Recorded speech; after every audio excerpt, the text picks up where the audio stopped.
The last type of reactor here is the pipe flow or the stream flow. Here there is no extra reactions, but you can basically predict that one if you simplify how things works here. This is again applied for rivers, wetland, storm pipe. The assumption here is that it's called plug flow reactor. What that means is that there is a reaction takes place inside the water, and the water is moving. So this is the column of water. There is no mixing between them. So this column of water, as they move through the rivers, the pollutant degrade within that locations. So that means you can think of a batch reactor, which is moving with a speed, which is basically speed of the water. So if you know the velocity of water, that's basically the velocity of a batch is moving. And as it moves, it has that time it takes the pollutant to degrade inside that batch. So that means you can say that for a mass balance equation for a state change in system inside that batch is the amount of pollutants moving inside the batch from here and mass of pollutant living outside the batch. Because the assumption is there is no mixing, this is just the pollutant inside the batch. So you can say that any pollutant degraded inside those batch is basically pollutant degraded because of reactions. There is no dilution, there is no other factors. So that means you can predict the removal by based on this simplified form, which is the first order rate constant degradation that you already predict before. And then this reaction is based on this solution is a CT is a C initial time into the KT. So this is something we solved it before. So that means a block flow reactor you can predict by degradation by just by reactions. And so this is the time. So this time is basically how much time the pollutants takes to move from here to here, the block flow reactor. So this time is a function of the flow rates, and you can predict, for instance, if how much time it takes from here to here to here. This is the total volume is V, and then you can say that okay, well, if you divide flow rate by Q, this will give you the time it takes for this thing to move. So if you know the volume of the reactor, so that stream divided by flow rate, assuming the flow rate is constant, you will predict the time it takes from move to here.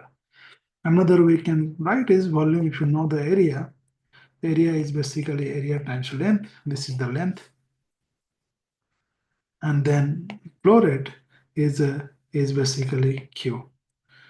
Q and then what you can write is basically length divided by Q over area. And so this Q over area, so when you think of Q over area, this is the flow rate and this area, that's basically velocity of water inside it. So this is L over velocity. So what that means, if you know the length, how far it is from the location where you are trying to calculate the concentration, which is what you can measure, the stream length or wherever it is you want to measure, and the velocity of the water in the stream, which is we can measure using instrument, or if you know the area or the knowledge of flow rate, you'll be able to predict how much pollutant concentration would be after a distant locations.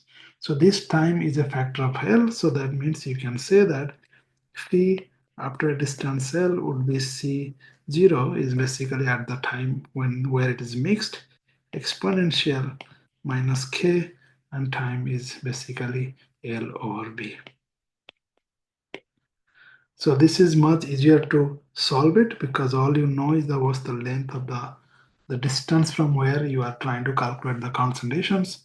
Velocity is usually given and you know the initial concentrations.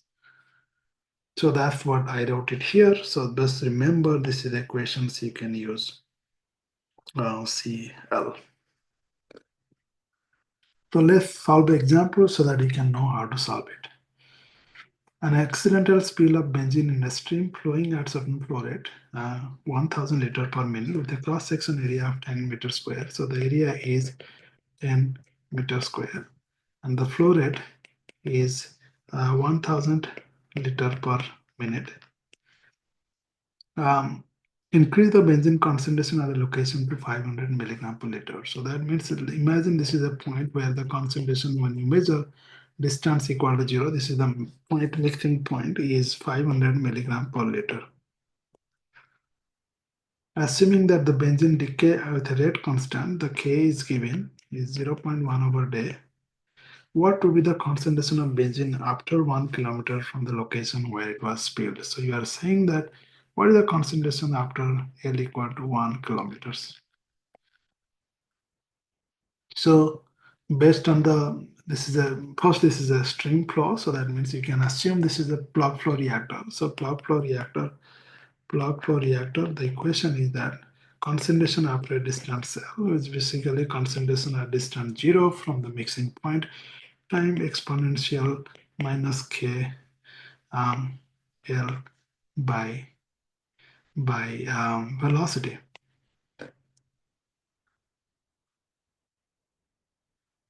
By velocity. Or you can write that KLA by flow rate. So this is what is written here. So if you see this is C0 is 500 milligram per liter exponential minus K 0.1 over day times L is 1 kilometer, so which is basically 1000 meter.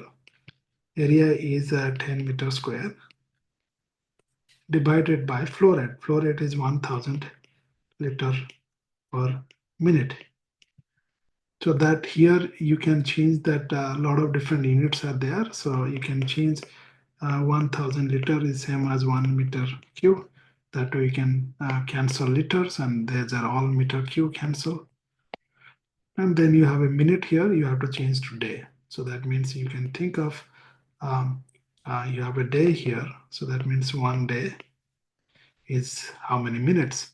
1 day is 24 hours and each hour is 60 minutes. So this is minute. So minute now cancel, day cancel. So this is the dimensionless constant. So this will give you milligram per liter. So as you can see, you can use stream examples to solve these questions. So this is another example very similar. It's given what is inside here, what is going to be flow rate. Again, read the question, the exact same question, the distance is what is being asked. So you are solving for the distance. You know the concentration out, concentration in. So you know that CL is C0, CL equal to 0. I'm exponential minus K L by velocity or U. So U is given, K is given, which is this K equal to 0.3, and C0 is what is the initial that's given here, and CL is given here. You are solving for L, so you can just solve for L. L would be, you can think of that L equal to is U by K ln CL by C0.